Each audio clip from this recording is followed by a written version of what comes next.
Welcome back, everyone, to another deep dive. Today, we're going to be reflecting on the legacy of former U.S. President Jimmy Carter. And, specifically how his home state of Georgia is choosing to honor him today. Hmm. Our guide for this deep dive is going to be a CBS News Detroit article titled, "Jimmy Carter's State Funeral Begins Today with Procession Through South Georgia." Right. Yeah.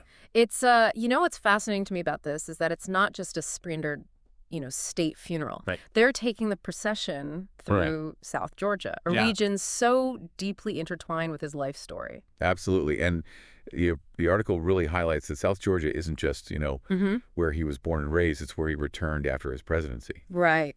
choosing to live a simple life on his peanut farm in Plains. Yeah, It really, I think, speaks volumes about his character. it does. You reach the highest office in the nation, Hmm. and you come back to your roots. Absolutely. And there's a story I think that really perfectly illustrates this connection. Back in the 70s, during his presidential campaign, Carter held a rally in Plains, Yeah. and instead of the grand stage you'd expect, Right.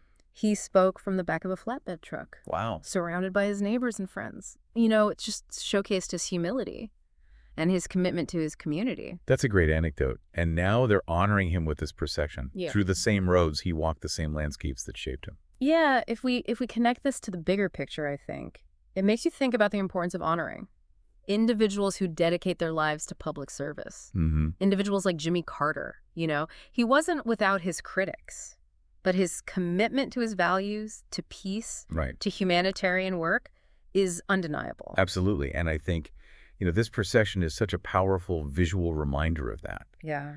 So much of his legacy is tied to his work after leaving office. Mm-hmm. The Carter Center, his Habitat for Humanity builds. Right. Those images are just as iconic as any from his time in the White House. Precisely. And it begs Yeah. the question, what does this procession, this outpouring of respect tell us about how we as a society view those who serve? Yeah. What can we learn from Jimmy Carter's journey, both in Georgia and on the world stage? It is a really powerful question to consider. And, Mhm. I think this deep dive has really highlighted how Jimmy Carter, a man so deeply rooted in his Georgia home, left an impact that stretched far beyond those borders. It makes you think about what kind of legacy we all want to leave behind and how we can best serve our own communities. Yeah. Host speaker.